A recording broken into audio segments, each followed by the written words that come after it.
The Chargers couldn't score a touchdown against the Cardinals. The Rams was all defense all day. USC dropped another close one in Maryland, and UCLA won big. This and more on the LA Football Report.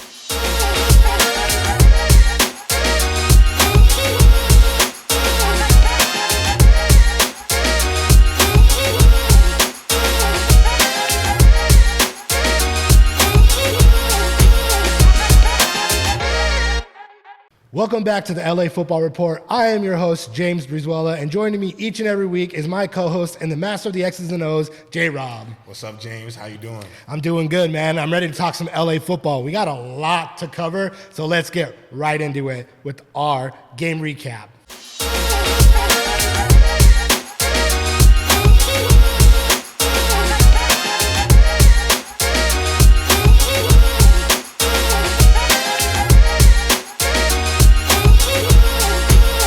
Starting things off with the Chargers. So the Chargers are now 3-3 on the season. They lost to the Cardinals 17-15.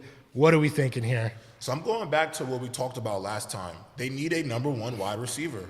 At the end of the day, I've talked about how much I love the defense. I've loved what Jesse Minter has done with this team. But there's still holes on this offense. Look, Justin Herbert throws for almost 350 yards. They only score 15 points. No touchdowns. No touchdowns. Shout out to Cam Dicker the kicker, because he's out there.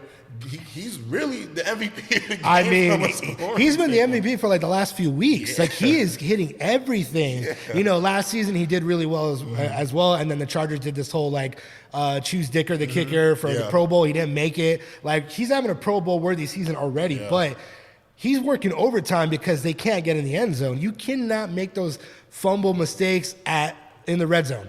Like, come on, man. Yeah, so it's ridiculous. Like the Jalen Reagor fumble. Like, come on, like those are critical errors, not just like a mental error, a critical one, because it has massive implications on the result of the football game. This was a 2-point game. Yep, it's a 2-point game, and so when I look at the bigger picture of it, J.K. Dobbins didn't have a big day on the ground. Nope. And I think the Cardinals, ironically enough, the issue I thought they would have with this team was defending the run. But all they did was, we're going to sit in the box, we're going to limit J.K. Dobbins, and we're going to take our chances with these guys on the perimeter. I mean, the best receiver on the field last night was Will Dissly, the tight end. He's an aging tight end. I mean, the veteran of the group in the tight end room is your best receiver for the night. And so, I mean, he's starting to become reliable though, so that's like a plus in my book. But at the same time, you're right. I mean, Dissly, for the fact that the fact of the matter is, like, for Dissly to be the number one receiver when Josh Palmer's out there. I mean, Ladd McConkey's still kind of banged up, so maybe that's why he didn't get going. And no Quentin Johnston either. So it's crazy to think that even without Quentin Johnston, who's not even a number one wide receiver, and no disrespect to you, Johnston, but still, come on. I mean, he's not a number one wide receiver, and that offense becomes one-dimensional so fast because they don't have that receiver. We've been talking about this for weeks now. Talking about it for weeks, and they still don't got it, and look what happened. Yeah, I think it is definitely time for them to dip into the market. I mean, look, we talked about Calvin Ridley. If you don't want Calvin Ridley because you don't want to take on the contract, DeAndre Hopkins is available. I mean, the reality of it is this offense has Justin Herbert at quarterback. He's one of the best quarterbacks in all of football. Yep. I mean, and I got to give him his credit. He's as tough as they come. Clearly he had something going on with his hand during the game. He was messing with his hand. Yeah, they were working on his thumb, and he had a pad on it. I got a little worried. I was like, uh-oh. But he comes back out there and still performs at a high level. You know, at the end of the day, football is an 11-man sport. And I get it. Quarterbacks get all the credit when they win. Most of the time kind of get some of the blame when they lose. But in this situation, your quarterback is giving you everything he has. Yeah. You got to meet him somewhere halfway. And I'm looking at Greg Roman, the offensive coordinator, and I'm looking at the wide receivers in the wide receiver room. And ultimately, you need to get a guy in there who can impact the game in the red zone, who can impact the field on third and distance. You need a guy who's going to move the chains for you. You need somebody that can get separation. Come on. They're not getting no separation, so they're like, they can play zone. They can just sit there and like nothing's going to happen. You take away Quentin Johnston, who's usually that yards after the carry pass catcher in the middle of the field. You got Ladd McConkey. He's kind of beat up. And then, I mean, Will Dissly was doing decent, but he's not that person. He shouldn't be that person for them. So, yeah, I mean, you know, in the first quarter, Herbert was 6 for 6, 100 yards, no score, 2 fumbles. a lot of dink and dunk passes. You're not going to win the game that way. I mean, we already talked about it. We said that the Cardinals are not a pushover opponent. We already knew that. But I mean, they only scored 17 points. A better opponent, like we thought the Chargers would have easily steamrolled them. And the irony of all of this, if the Chargers were able to cash in on these opportunities that they had to score, I mean, let's be honest. The biggest play of the game, ironically enough, was the scramble by Kyler Murray up the sideline for about 40 yards. The same play I talked about earlier in the week when I said he could go peace sign himself midfield to go get a touchdown. And he did. And he did. And the irony of it, too, is Junior Colson, who we talk about a lot, he just had a rookie error. You know, he over-pursued one way.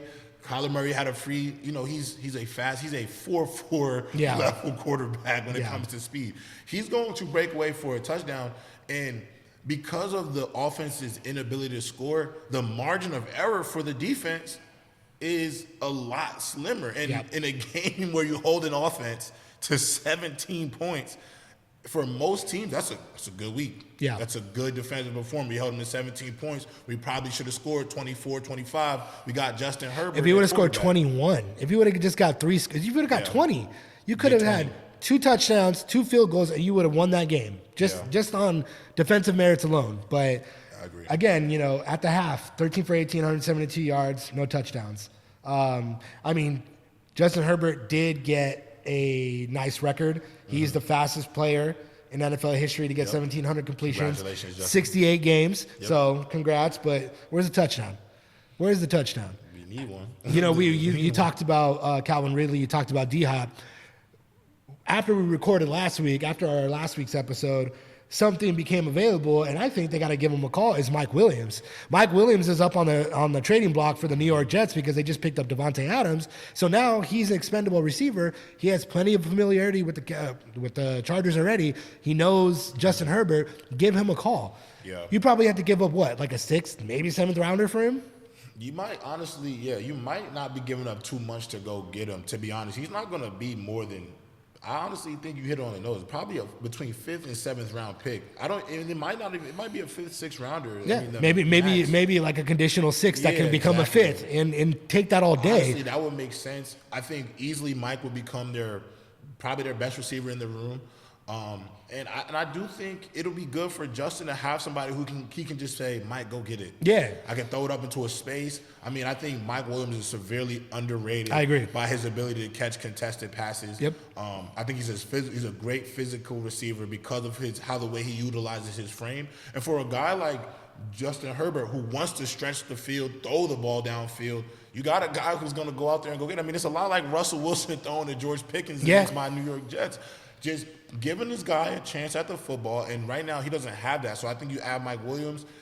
I don't think Mike Williams is a clear X receiver, but for what you have in the room, he would easily be the best talent. I mean, and then if and when DJ Chark starts getting rolling too, you have Mike Williams, you got DJ Chark, then you get Quentin Johnson back, you got Ladd McConkey. You can start throwing a lot of mixture in there right now because right now they're one-dimensional. It's like, okay, passing game isn't working. We're using dink and dunk passes. We got to get the run game going. Well, guess what? The Cardinals figured it out. If you stop J.K. Dobbins, you pretty much stop this offense. Yeah. And you can't field goal your way to a victory. Yeah. You cannot. I mean, most of the time you can't. It does happen every now and again, but we knew this. We knew the Cardinals, they know how to score. They're not a pushover opponent despite having a 2-4 record going into the game.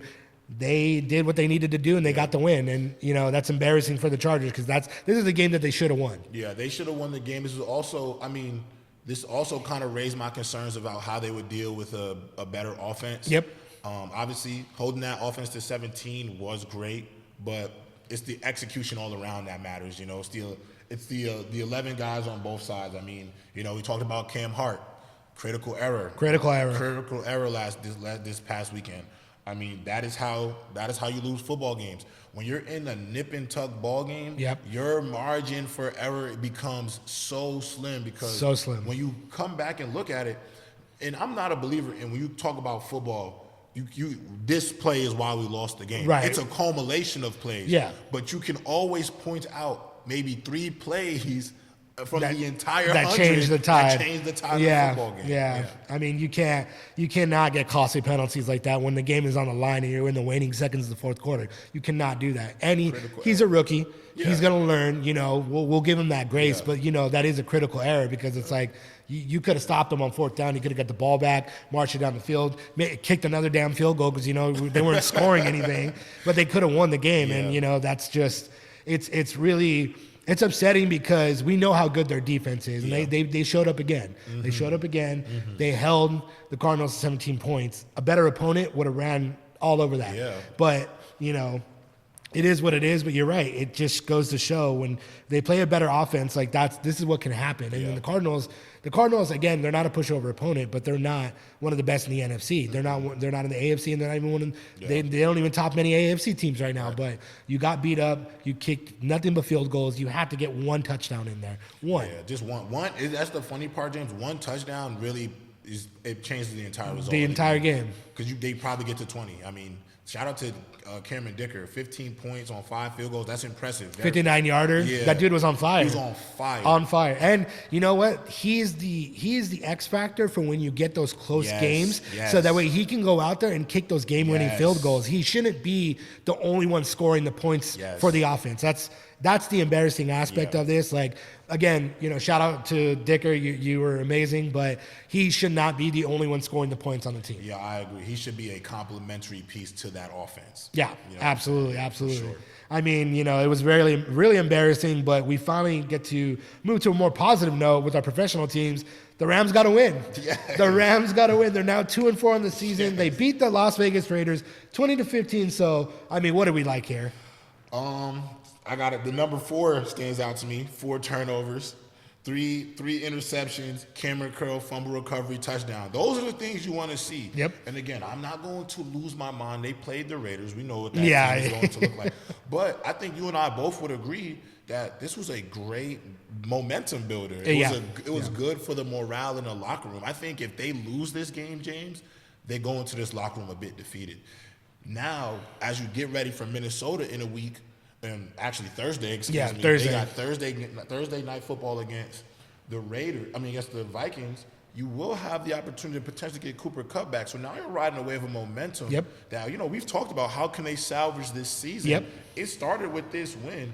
And listen, my man Kyron Williams, 2 touchdowns. 9 consecutive games. 9 consecutive games. That's 10 touchdowns through that stretch. I mean, he's insane. I love the fact that Sean McVay is allowing him to be the playmaker that is. Even though, look, 21 carries for 76 yards. I mean, I know that's not a lot of the yards on the carries might not be what you're looking for, but it's the 2 touchdowns that stand out to me. This guy finds a way to get into the end zone. Yep. And the same way we just talked about the Chargers' inability to score, their ability to put up 20 points is what got the Rams this victory. Absolutely. So those things matter.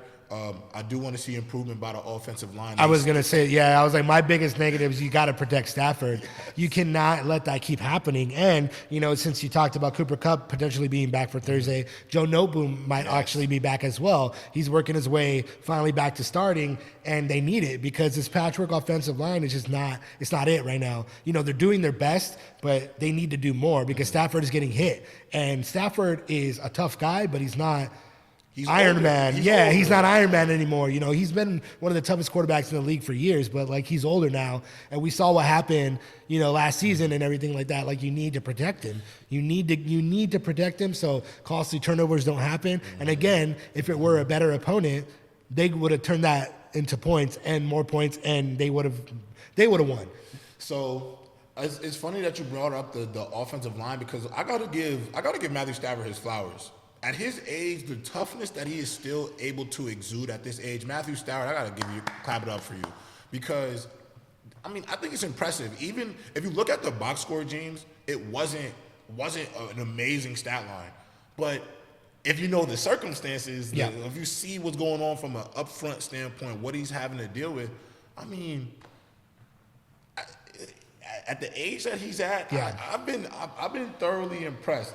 You talk to me in the office about being oracles, that we potentially might be oracles. And what I gotta say, the one thing too, we still can't seem to guard tight ends. I mean, Brock Bowers, 10 receptions, 93 yards. I said that was the one matchup I was hoping Yeah, that would be happening. I know. And it was funny. I was looking at it. I was like, 93 yards. I was like, John was right. He was all over the field. But again, if it were a better opponent, that could have changed the entire game. And like, the opposite of Dicker, Cardi missing 2 field goals, you cannot do that because 1 touchdown, the Raiders would have won. And if it were a better opponent, the Raiders, not the Raiders, they would have got that touchdown and they would have ended the game 22-20. If Cardi had made both those field goals, it would have made it, Rams still would have won. These are just what ifs. They still won. But the fact of the matter is, you need to make sure that all 3 phases of football are clicking, and for Cardi to miss 2 field goals is concerning because now you're going up against Minnesota. Say the defense is still playing well. Say the defense is doing what they can do, and then finally you get Cooper Kupp back, Joe Noteboom is back in the lineup. Everything's clicking, but say Cardi misses misses 2 field goals and Minnesota wins by that much. Just by the littlest margin. Yeah. And you can't have that happen. You cannot have that happen. They're trying to salvage the season. Everything needs to be clicking. So I love what you just brought up about the kicking game because you realize, and I think the fans realize too, I myself included, that 6 points that were left off the board against a better team, that 6 points is a touchdown. Matter. Yeah, that's a touchdown. That 26 is the difference between winning 26 to 24 instead of 20 to 15. Exactly. That's what I'm saying. Yeah. And those are the concerning aspects of it. Like we're talking about how tough Stafford is, which he's super tough, but he can't keep taking shots like this. He cannot because he's not going to last the whole season if that happens. And you need him out there for when Cooper Kupp comes back, and then eventually when Puka comes back, and then you get the offense rolling again because Kyren is on fire. Kyren is carrying this team offensively, and once you get your true receivers back in there, look out. It's funny. I got a bit of this could be considered a bold take, but I think Kyren Williams has put himself easily in the top 5 running backs in football category, just from a standpoint of if he didn't have the offensive line that he has been dealing with this season, what would he look like? What would he look like? You know what I'm saying? Because there's a lot of running backs out there in this league who could not find ways to prosper behind this level of offensive line. I mean, you and me both know this. It's been hard to watch. I mean, they are playing despite the O-line. Yeah. And I would love for Joe Noteboom to come back and it be completely fixed, but he'll be a marginal upgrade. He'll still be a bit of a mountain to climb. And that's why I am ready for Cooper Kupp to get back in the lineup as well, because I think he takes some of the pressure off the box. Yep. You know what I'm saying? Yep. I think it forces other defense to make sure they spread out their resources a bit because you have to think about Kupp. Yep. You might see less, like you're about to play the Vikings. You'll probably see less man, a lot of too high. So you might have some more favorable boxes for Kyren. And a too high shell versus a 1 high shell for a Kyren Williams is much better for him. You know what I'm saying? Because if you see 1 high, usually got some extra guys in the box because that's how they're thinking. Limit Kyren, we limit this offense. But you add Cooper Kupp, it's such a counterpunch for that offense that I think these, like Maurice Jones-Drew said, these guys can definitely find themselves in a very advantageous position over the next couple of weeks. But it'll just take these guys getting healthy and being able to execute at a high level. I agree. And if they get Cooper Kupp back and they get Noteboom back, like you said, it is a marginal upgrade, but it's an upgrade nonetheless on the offensive line. And we're still waiting for Steve Avila to come back as well. But once you get those players back in the lineup, then if they can, on this short week, if they can take down Minnesota, A, it's going to be a huge win because Minnesota is one of the hottest teams in the NFL, period. But B, that's a big NFC matchup that you just took down. For sure, playoff contender. And that will give you even more confidence heading into the following week. Plus, you get even more time off. You're going to get another, 11 days between Thursday and then the following Sunday. And then you're going to get more healthy. So I agree with Maurice Jones-Drew said they could go on a run here, but, they need, Cardi needs to hit those field goals, those little things, and they need to step up and they need to protect Stafford. And also, you're right. MJD had Kyren Williams as his 10th best running back, on his index when I spoke to him. I think Kyren Williams leaps up to that top 5 as well because he's playing like this, like you said, patchwork offensive line. Man, if all the guys were back, whoo. Yeah, that's what I'm saying. I'm just looking at the circumstances. For me, when I grade players, like, I mean, his circumstances, a lot of guys don't have those circumstances. I agree. Before we move on, actually, I just want to give two shout outs to Jalen McCullough, 2 interceptions, 3 interceptions on the season, and then I got Jared Verse, man, 5 quarterback hits, 1 TFL, still finds his way being one of the best D linemen in football when it comes to just applying pressure. And with 5 QB hits, I mean, that's clear that he was wreaking havoc on the backfield like he's supposed to. I agree. And, we're hoping that we're going to be able to talk about them beating Minnesota the following week, but we'll see. It's going to be a big challenge, a really big challenge. But moving right along, we're going to get right into our college teams here. And I know you got a lot to say about this next one, but USC is now 3-4 on the season, 1-4 in Big Ten competition. They lost to Maryland 29-28. What do you got to say, JayRob? I mean, it's like everything I talked about that they couldn't do in episode 2, they literally did. Yeah. Everything that I said this team could not be against Maryland, and I gave them a lot of credit because they played. And I didn't give them a lot of credit, but they played Penn State. So Penn State is a good football team. They're a top 5 team in the country. I would expect you to play Maryland and not do some of the same dumb mistakes you made the week before. You blow a 14-point lead. Ridiculous. Again, you blow another commanding lead to a team you should not be blowing a commanding lead to. You fall to 3-4. You're below 500 now. You actually only have 1 more win than your crosstown rival in UCLA. Miller Moss, 2 interceptions. I've said, I'm not with the crowd of fans who think, Jade and Mayava should be playing. I'm not there yet. It's approaching fast. It's gonna approach fast. Yep. Miller Moss, still 2 interceptions, some critical mistakes. Like the biggest thing that I've noticed in these losses, James, is that it's the turnovers. It is they are literally sparking life into their opponents. The defense, you let up 2 scores in the fourth quarter. Your inability to hunker down. So real quick, they're 21-7 at the half. They're up 14. Fourth quarter, the last 5 minutes, they're up 28-14. Yes. And then they let them score twice. You have 2 14-point leads at the half, which, that's already a momentum builder, but then you got like 5 minutes left of the fourth quarter. How do you let them score twice on you? Twice. The way you just let go of the rope like that, it's again, I'm going back to the same word I was using the other week. It's embarrassing, James. Yeah. It's embarrassing. I mean, you are 1-4 against Big Ten opponents. I mean, you come into this conference, and this is what is embarrassing the most about it is you're a storied college program. You are a team with a coach who is viewed as one of the upper echelon coaches in the sport. And we need to start talking about that too. Is he really a upper echelon coach? He might be closer. This might be hard to say, but he might be closer to a Cliff Kingsbury as a college level coach than he is to a Kirby Smart or a Ryan Day or a Dan Lanning.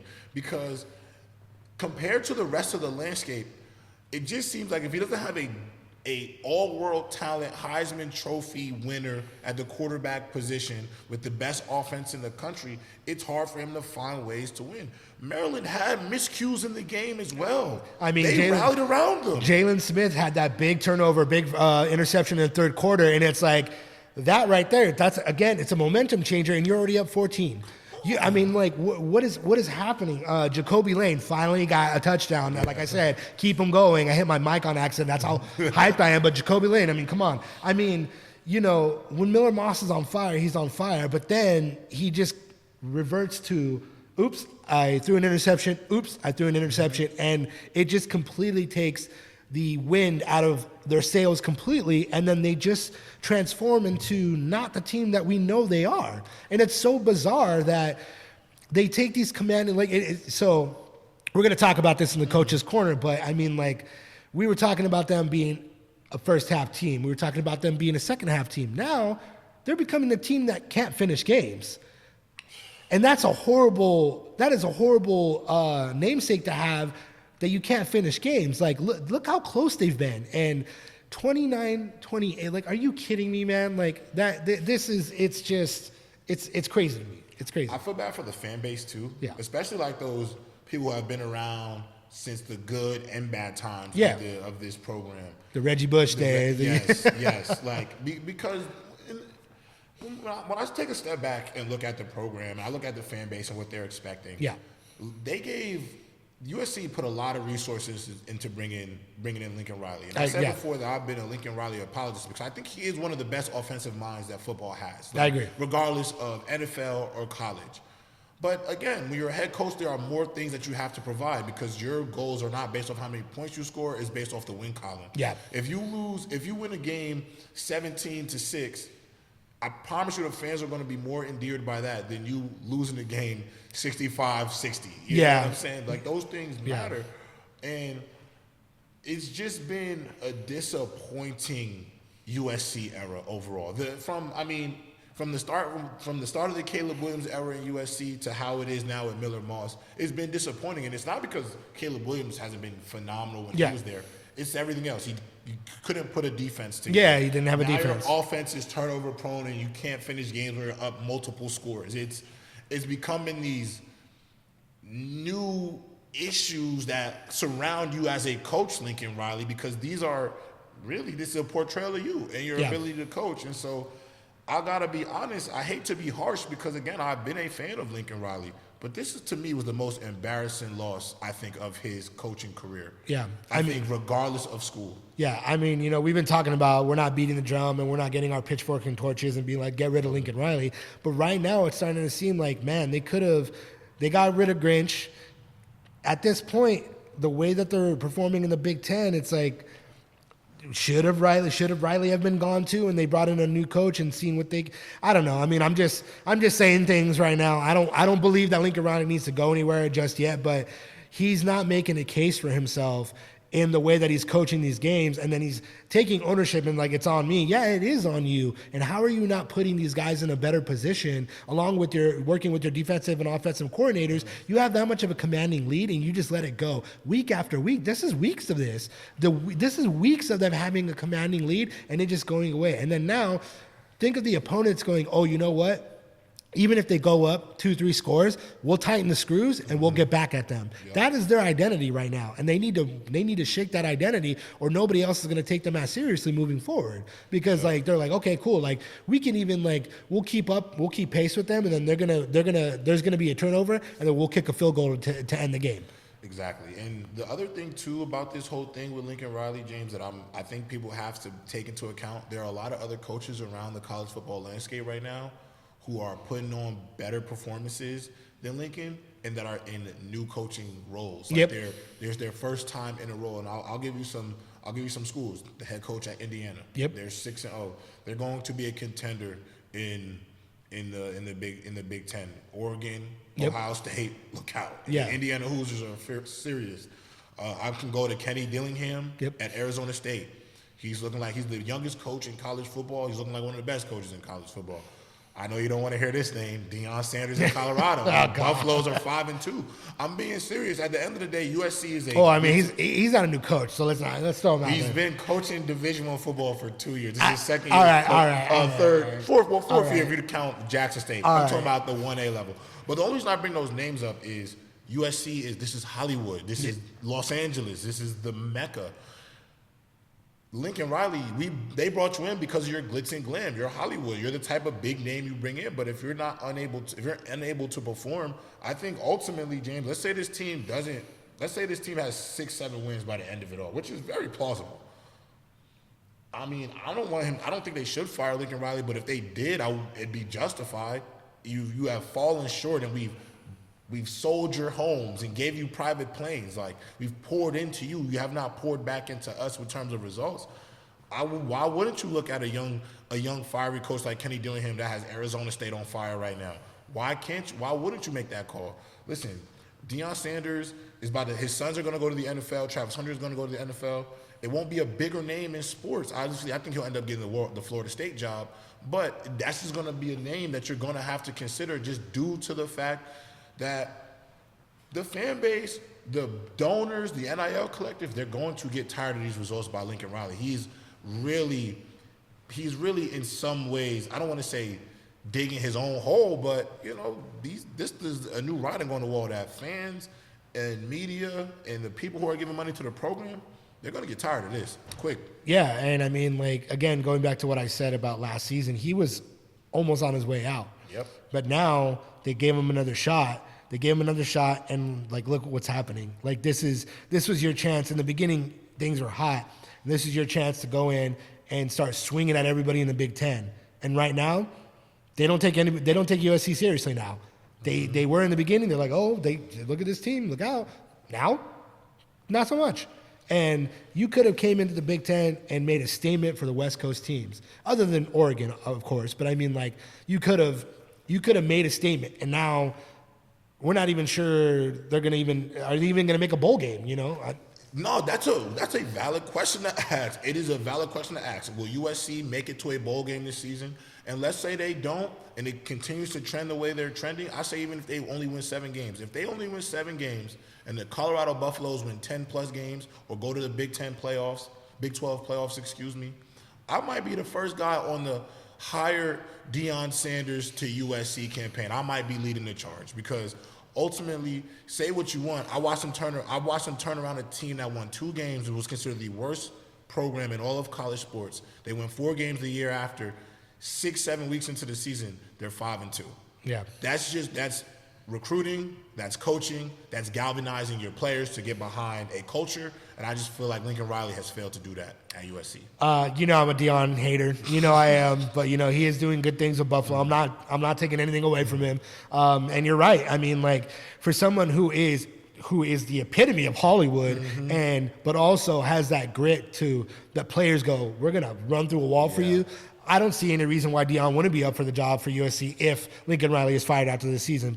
And the way things are going, you better turn things around real quick. Otherwise, that conversation's going to heat up real fast. Real fast. I mean, USC, we're very disappointed. We want to see more, but we've been talking about this team, and we're seeing more. And look, I called it. It happened. UCLA got a big win. Let's go. They are now 2-5 on the season. They're 1-4 in the Big Ten, the same as USC. They beat Rutgers 35-32.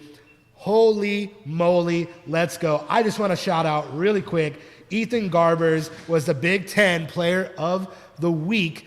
32 for 38, 383 yards, 4 tutties. Let's go. Oh, man. Let's go. Shout out to Ethan Garbers because, listen, he deserves it. Ethan, you deserve this performance. The way you've had to battle through adversity, the way that, there have been rumblings about him versus Justin Martin as the QB1 for the team. And honestly, you know what? I said it before, like, it's his senior year. Yeah. It's hard to go through a lot of transition in your senior year and be able to perform well through it.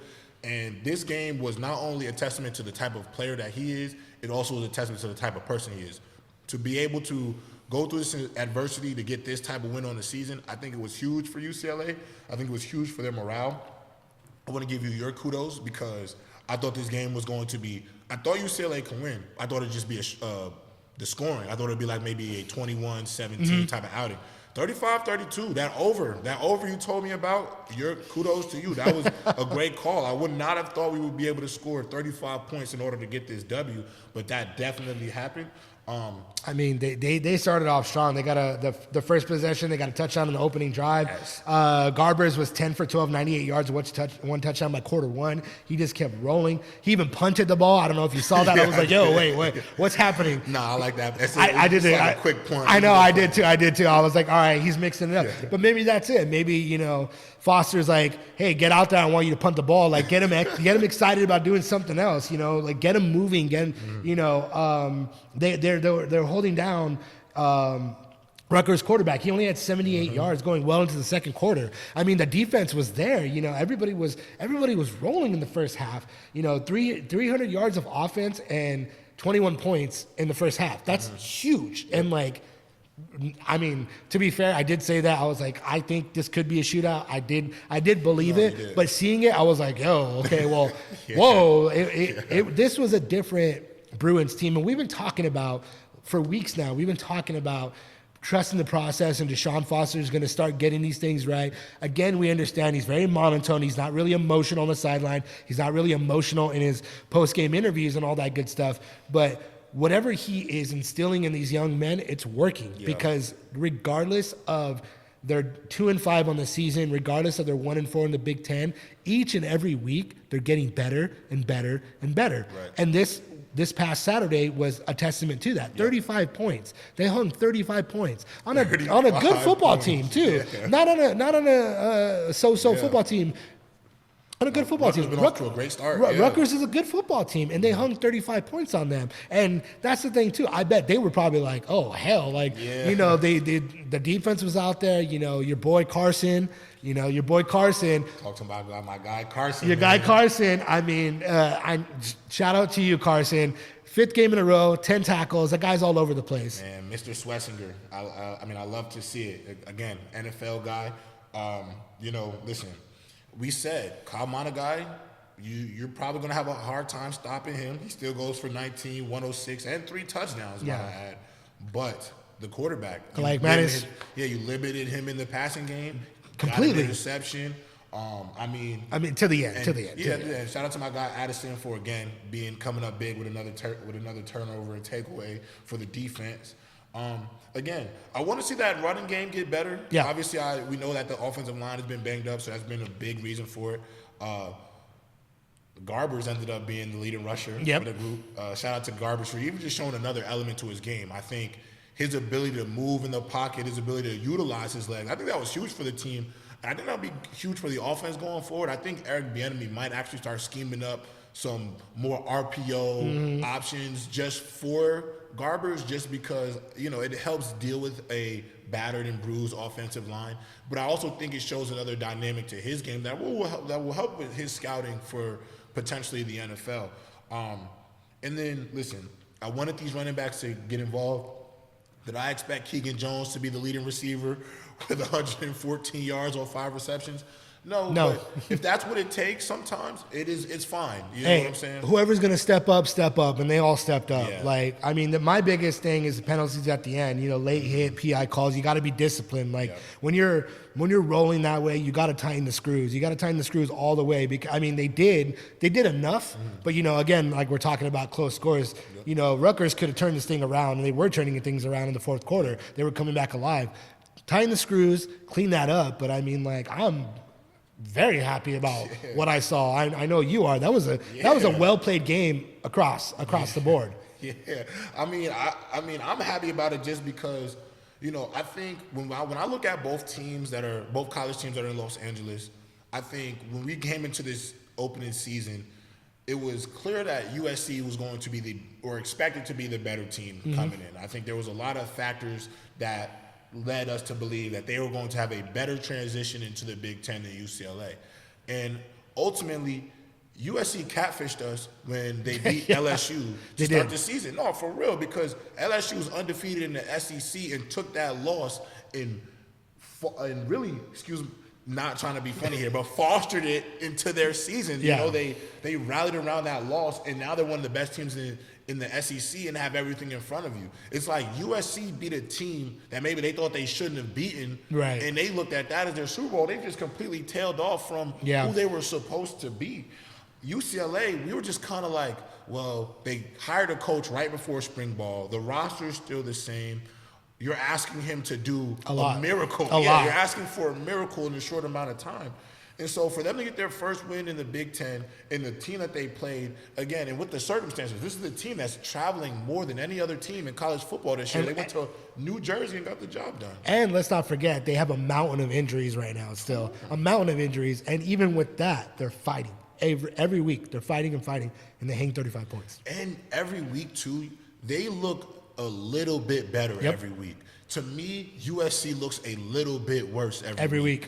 And again, I said it on the show before, this is why I'm at the point where I believe UCLA is going to beat them in the rivalry game in the Battle of Los Angeles this year, because they're looking like, this is what I said before, they're going to hit a stride. You keep getting marginally better, and you have a coach that's telling you guys, you are getting marginally better, just keep the work going. It paid off when they traveled cross country to Rutgers. It hung 35 points on them in a game that not only is a morale booster for this program, but it's something that they can build off of in the future. And I think and I hope that the NIL collective at UCLA and the donors at UCLA saw this win and put some notes to some paper as to maybe we need to start investing in this coach because he has made this team better every single week. And I'll go back to the Oregon game in that second half where they held them to only 6 points because to me that was more of the identity of what this team can be and what they can be going forward. So I'm truly happy for the program, and I'm impressed, and I'm excited for their next matchup. I agree, and the way things are going, we might see UCLA turn it around and end up with a better record than USC at the end of the year, and a better Big Ten record at the end of the year. Yeah. Because we've seen the trajectory of the Bruins doing this, and then USC is doing that, and so it's weird. Like they're coming to a crossroads where I think they might pass them. I think the Trojans are going down the wrong way, and UCLA might be going up the right way. We had said maybe they'll put together 5 wins, but the way that they played on Saturday against Rutgers, maybe we need to start looking at them having an actually record over 500. And on top of your point is everybody has to remember the hardest part of their schedule. They kind of went through it already. Yeah. The Indiana, the Penn State, Oregon, LSU. The hard part is already kind of over. Yeah. Now it's. I saw Nebraska get punched in their face by Indiana, so I think that's a game they could win. Ultimately, I feel like UCLA might be in a better situation to win out than USC. I mean, it might happen. It might happen. For sure. Definitely could happen. Here are the injuries around the league.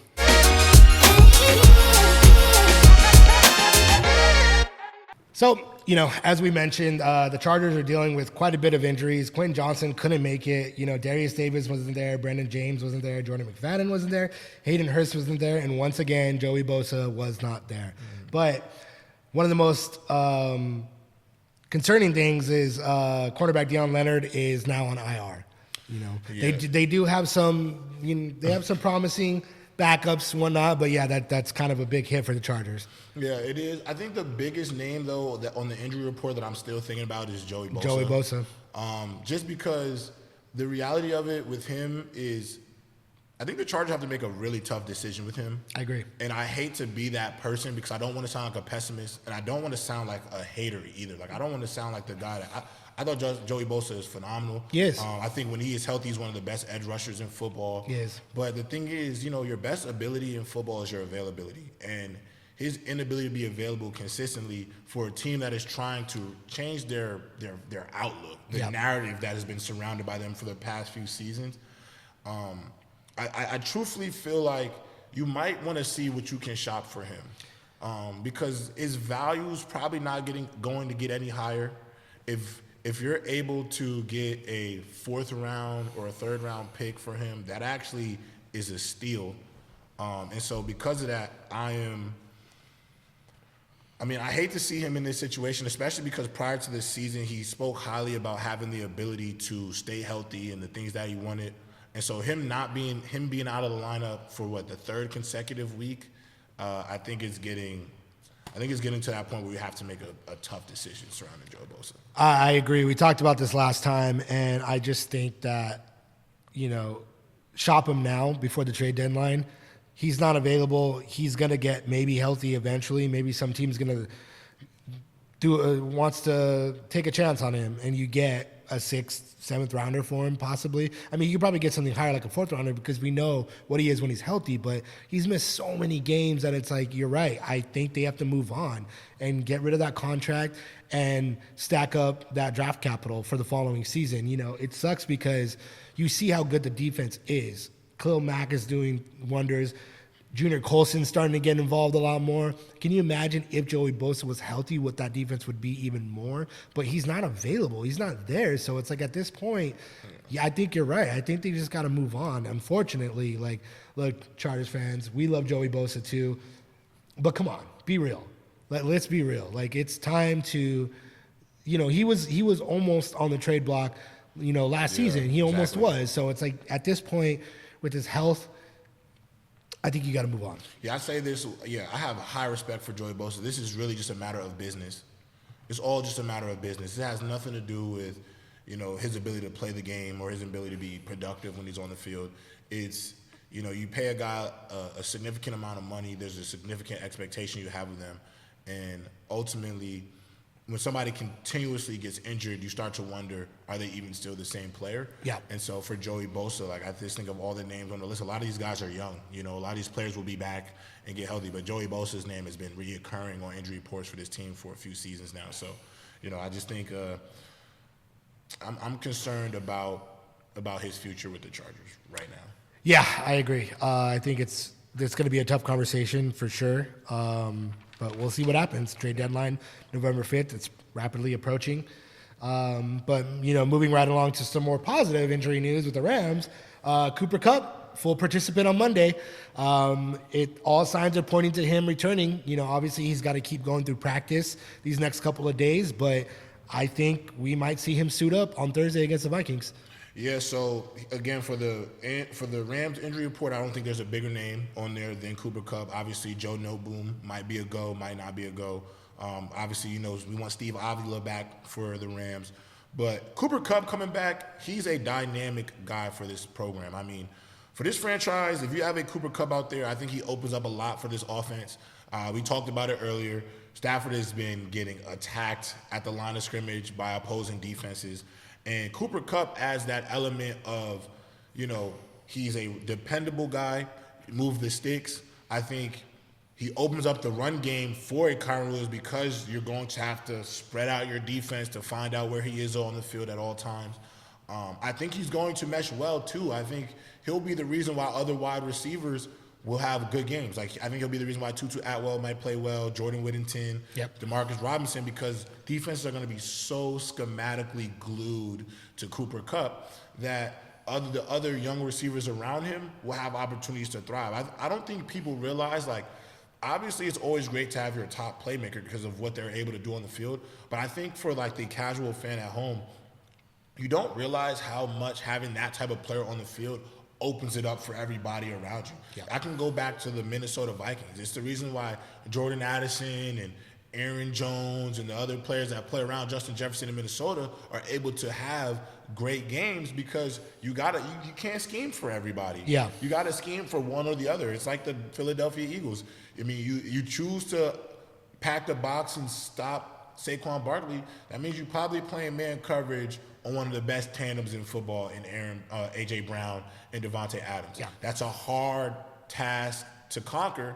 And so because of that, I look at Cooper Kupp coming back and say, hey, I know it's the Minnesota Vikings. This is probably going to be the best defense that the Rams played thus far this season. It is going to be a tall task. It is going to be two elite minds on either side of the field having to outcoach each other. But adding Cooper Kupp to this matchup, oh, man, I feel a little bit more positive about what could happen going into Thursday. We get more injury updates before then. I mean, look, they want a fighting chance at getting to a wild card spot. This is really where you draw your line in the sand. Yeah, I agree. I agree completely. And actually, there's another concerning name that popped up on the injury report we haven't talked about yet, but Braden Fisk is dealing with a back injury, and he did not practice. So if he gets another DNP today, if he gets another DNP the following day, he might not suit up, which kind of sucks because, you know, we've been high up on Braden Fisk the same way we've been with Jared Verse. You know, they're a really dynamic duo, so losing him for the Minnesota game is going to be it's going to be tough to deal with. But, you know, we'll see what happens. Yeah, I mean, well, luckily for us, he's young. Yes, yeah, that's true. That's true. He's at that age where, like, he might just wake up on Wednesday and be like, hey, I'm good to go. I'm good. Yeah, so he's not like me. If I stub my toe, I'm out for like 4 weeks. So that's definitely not me. So because he's still young and he still has a lot of pop to him right now, I'm not going to rule him out just yet. Yeah, just yet. We'll definitely monitor it closely and see. But yeah, I mean, him coming back would be huge. Yeah, get him back, it would be huge.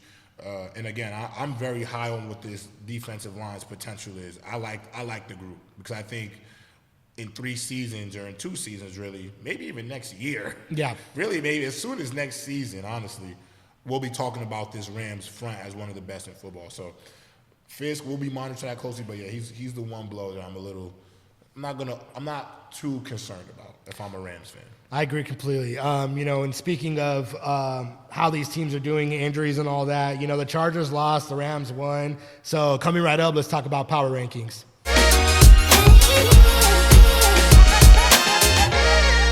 So, as we said, the Chargers lost a close one. But I mean, like, where are their power rankings in terms of all the big publications out there? So, ESPN has them now at 15. They jumped up from 17. So, even though they lost, they jumped up 2 spots with ESPN. NBC, they are down 15. Down from 15 to 18. No touchdown scored was their biggest point, which we have to agree with. Yahoo, down from 18 to number 22. No touchdown scored. If I'm being honest, I have to kind of agree with ESPN right now. I still believe they're a middle of the ground team right now. They've proved that through these first 6 weeks, these first 6 games. I mean, NBC dropping them down to 18 with no touchdown scored, that's a little bit fair too, because it's like, you didn't score a touchdown. Like, there's nothing powerful about that. Yeah. But with Yahoo dropping them down to 22 from 18, I think that's unfair.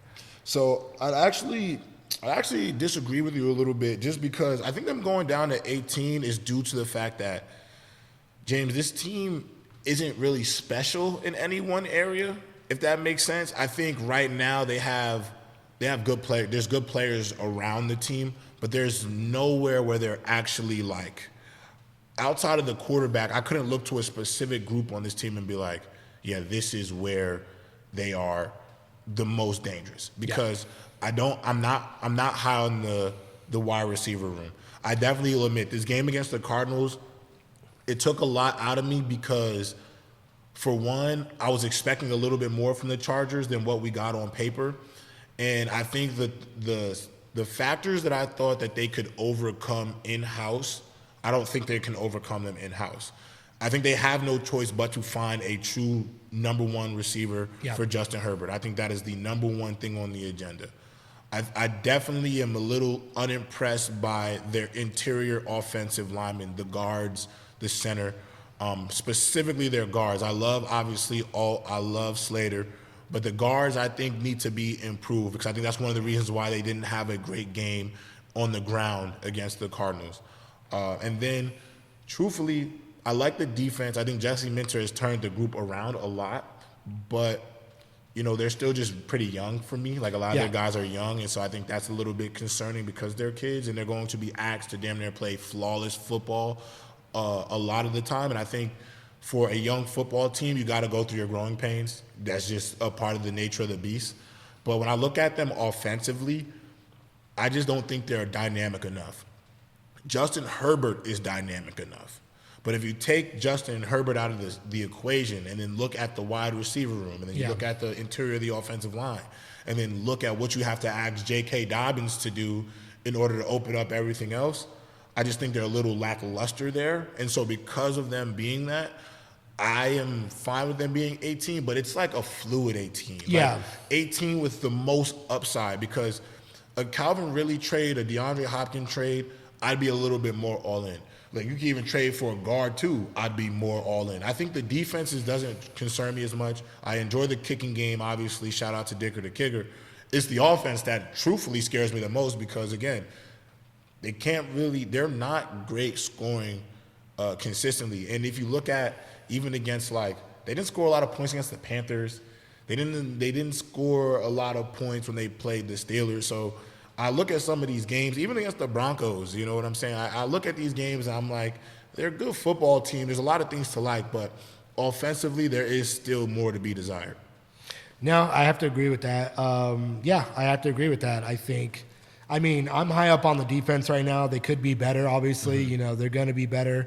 But I think they have a really strong and young defense, you know, aside from Khalil Mack and Joey Bosa. But I think they have a really good defensive core. But you're right. I think the offense is hindering them way too much right now. And it's really putting a stranglehold on what Justin Herbert can do and what we know who he is. So I have to agree with that. I still think they're in the 15 to 18 range, I think is very fair. Mm-hmm. They need to prove everybody wrong at this point, and they didn't do that because they couldn't score a touchdown against the Cardinals. Right. So, you know, it is what it is. You know, yeah, that's fair. Yeah. You know, with the Rams, they got a big win. But again, there's a lot of pluses, there's a lot of minuses, but still, a win is a win.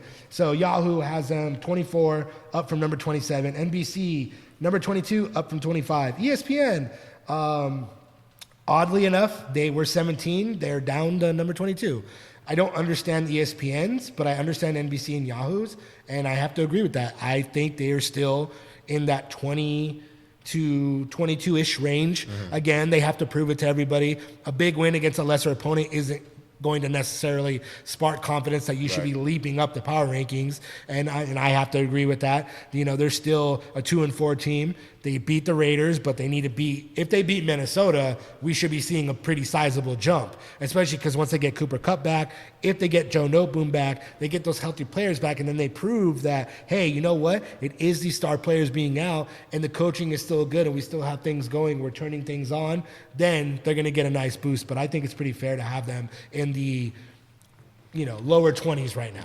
Yeah, I think it's fair. I think it's a fair assessment too. I mean, ultimately the Rams, they have a lot to prove. And the truth of the matter is when somebody just looks overall at this roster and look what's going on from an injury standpoint, I think it's hard to take them anywhere out of the mid to low 20s. Yep. Now, things are fluid. They can change, but it's definitely going to be based off their ability to stack wins. I think even in a win to the Raiders, them going down to 22, I think that's fair because I think even against the Raiders, there were some things we talked about it before that still were concerning. But it also tells you how ESPN looks at the Raiders. The Raiders aren't a quality opponent at all to most teams in the league.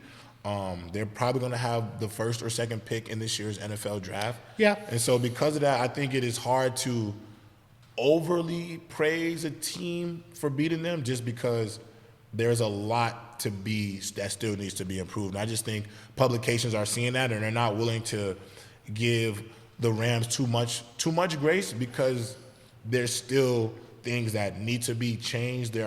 They're still ultimately, like if I were to grade them as a football team, they're still like a C-D football team right now. I agree. So because of that, they still have a lot to improve upon. And yeah, if they came into this season fully healthy, they might be a B-, B+ type of team right now. But that wasn't the case. You're going out with what you have. And so what they're graded as in terms of their power rankings, I think is a fair assessment. I agree completely. Again, you got to prove it to us. But again, if they beat Minnesota, short week, Cooper Kupp comes back, has a respectable game, we could be seeing them leap into the mid-level power rankings, maybe. Just maybe. Last but not least, let's get right into what the coaches for each team are saying after their big wins and big losses. Here's what all our coaches are saying around the league.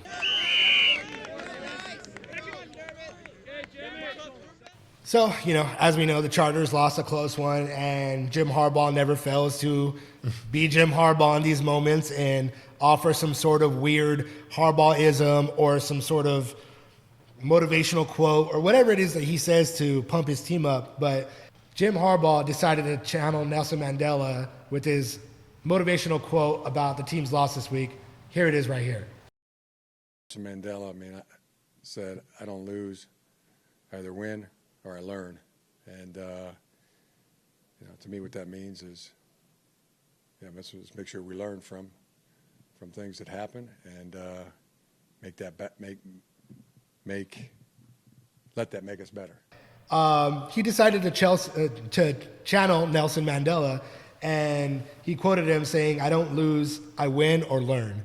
I think it's a really good quote, and I think it's really indicative kind of their season, and that's true. Like, if you're trying to be a better team and change the narrative, as you said earlier, you have to win. Other than that, if you don't win, you need to learn from those mistakes and get better every single week.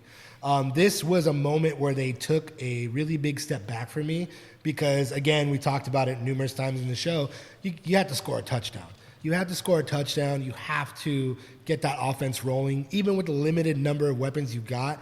This was a step back because you lost to a lesser opponent in a very embarrassing way. Yeah. So this is a moment to learn. This is a very true quote for them. They need to learn, and they need to move forward after this loss. Yeah, I like it. One, we love a good Jim Harbaugh-ism for sure. But I think the other thing about it for me is, I think when the season started, them getting off that 2-0 start, I think a lot of the fan base was a little overexcited, didn't really look at the opponents that they faced to start the season. And I think Jim Harbaugh is starting to realize these are going to be the real growing pains of being the head coach of the Los Angeles Chargers. And so I feel like, you not scoring a touchdown against a team that you probably should have been on the winning side against, I think you take that, you learn your lesson from it, and you take it into your next matchup, because every week is a new opportunity. And so I like the glass half full approach that Jim Harbaugh is taking. I agree completely. Looking at Lincoln Riley and the USC Trojans. So Lincoln Riley had the opportunity to speak with reporters about what happened in their game against Maryland, and this is what he had to say. Kind of the tale of the last several weeks for us is do some good things, get a lead, and we obviously just have not been able to finish these games. This one was symptomatic of all three sides. All three sides had opportunities. I thought we played a pretty good first half. Put ourselves in position. All three sides had opportunities. Whether to get stops, to score, to make field goals, all of that, and didn't make enough plays. And again, that's road football for you. And yeah, it's a heartbroken for the guys in the locker room. It's been a really tough stretch. So he said after their embarrassing loss to Maryland, the tale of the last several weeks for us is doing some good things, gets us a lead, and we obviously just have to be able to finish. All of this stuff, it eats at you. I mean, again, Lincoln Riley stating the obvious. I mean, I said this before. I mean, obviously, Lincoln, you have shown us that you're not able to finish these games. And so I think for the fan base and coaches, we really would want to know, what are you going to do to be able to finish these games? I don't want to be that person, but it's obvious that your identity already has been that you can't finish the game. This is why your record in your last 12 or 13 matchups is below 500, because you can't finish football games. So what are you going to do to make sure that your next opponent, you finish the game? Because you're 1-4 in the Big Ten. You haven't been very impressive. You look good in the first game of the season, and you've tailored off pretty bad. So I just feel like for fans, we know this already. Like, everybody knows that the team is not doing a great job of getting to the finish line. You gave up 14 points in 5 minutes. Like, we've seen it already. So I would really just want Lincoln Riley to endear more optimism into the fan base, the coaching staff, the boosters, everybody who's a supporter of this football program. And honestly, it's becoming redundant hearing some of the same words every week, because it's sounding like a lot of the same things. Yeah, I agree. He, as you said, this is a tale of the last several weeks, have not been able to finish his games, symptomatic of all three sides. This is on me, but it's like you keep saying this week after week.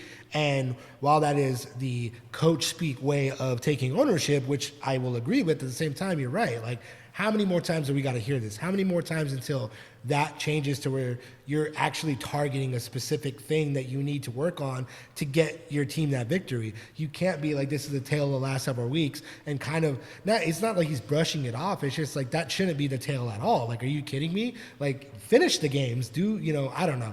He's got to do something different about his approach. His approach exactly. has to change. Moving right along, let's get right into what the Rams, Coach McVay was saying. Coach McVay was talking about how good the defense played on Sunday and how it was able to dictate the rest of the game. Here it is right here. They took command. They took control of that game. You could really see that they were able to, do a lot of the things, and they earned the right to be in some of those situations that Jordan was asking about with Coach Flores' defense. And so I was really proud. I thought the game plan, I thought we utilized our personnel. I thought the players brought it to life, and I thought the coaches did an excellent job of creating clarity and really being able to, be the strength of that unit is what catapulted us, to be able to play the game the way we did. And the flow of that game dictated, our approach as a team. But I was really proud of those guys. And, what I would say is I think it's a great opportunity to be able to build on that momentum, but every week you got to be able to earn it. And look no further than, from a positive perspective, you have a really tough showing as a team in week 2, and then you end up responding in week 3. But what we do want to be able to do is use that. But it's a great challenge. So with Coach McVay, obviously he had to give his kudos to the defense because, as you said, four turnovers, 3 interceptions, a forced fumble touchdown. They showed up big time. They showed up in the way that allowed the Rams to coast to a victory. And honestly, that's what defenses are supposed to do. So he's right in that the defense really did dictate the rest of the game. But as we said, it shouldn't have dictated the whole game. Not saying that defenses, as they say, can win championships or can win games, but with Cardi missing those field goals and, the offense not still, clicking all the way through, they don't have Puka, they don't have Cooper Kupp. It dictated the game for sure, but it shouldn't be the only thing that dictates the game. Yeah, no, I agree. Ultimately, I was impressed by the defense. I definitely don't want it to be something that, like, they played the Raiders, and that's the only thing that's been a problem with some of these games for both these Los Angeles teams is, like, the opponents don't allow me to get too high or too low. Like, right.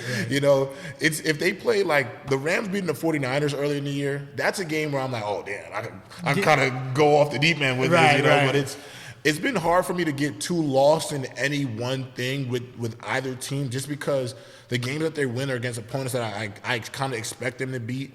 And when they play an opponent that is like, it could go either way, they seem to be more on the losing end of that. So it's so I just think, like, right now where I'm at is I am very much just like wait and see with the Rams and honestly with the Chargers. Just because if I lean too much one way, I'll be disappointed. If I lean too much the other way, I might be disappointed. So for me, Thursday night football, Minnesota Vikings, Los Angeles Rams, I think that'll be the test that I need to see as to, is this team surging back or if they're not surging back? Yeah, I think you hit the nail on the head with that too. With the Minnesota Vikings, even if they lose, if they keep it close, that's still promising because they can compete with those upper echelon NFC teams. So we'll see. We'll see what happens. And, last but not least, again, like I said earlier in the show, he's a man of few words. He's not very emotional, but Coach Foster was fired up in his own way about the big win. Here's what he had to say. Continue to show that each game. Ethan came out, played a really well game. I think these are all career highs for him: completions, attempts, touchdowns, and yards. So that was really huge. All three running backs scored a touchdown, and they were all receiving actually. So, I was just fired up for the way that they played. Sweat's got his 10 tackles in a game. So was that 5 in a row? 5 in a row. Yeah, 5 in a row for him. So I'm just fired up for the way that the team played. We were up more than the score shows, but that was a good team. They kept fighting, and I'm just glad that we were able to execute towards the end of the fourth quarter and pull his victory out. So yeah, Coach Foster was sitting there and he said he was fired up. He was very proud of what Garbers did and what the team did. He said they kept fighting in his very Coach Foster way. I'm not going to take anything away from him. That's just how he portrays his emotion. But he did give a shout out to your boy Carson Schwessinger, 10 tackles in a row, 5th game in a row, 10 tackles in a game. That is huge. Walk on, as you said, this kid is doing wonders for that defense. And, they put together a really impressive win, and we're both very proud of him. Yeah, Carson Schwessinger is a dog, man. He's an absolute dog. Watching him play football is really thrilling because, he plays with that walk-on chip on his shoulder. Like, he plays angry that a lot of coaches in colleges look past him in high school probably. And you could see in the way, in the aggression, the way he approaches these football games this is the type of guy he is. And so he's been impressive. He's going to be a long-time starter for this program. But ultimately, I'm fired up with Coach Foster. Yeah. This team has been through a lot. It has been a trial and tribulation type of season for real. And so getting this win is amazing for the program. I'm excited to see where they're headed to. And I'm happy for Coach Foster. This is your first win in the Big Ten. I think that sometimes you got to take a step back and look at it like that. This is his first milestone as a head coach. This is UCLA's footballs. You're immortalized in history that your first Big Ten win in Big Ten in UCLA history came against Rutgers on the road, cross-country trip. So I'm happy for him, and congratulations, Coach, on your first win in the Big Ten. Absolutely, I agree completely. Big win, and we're hoping to see even more wins moving forward.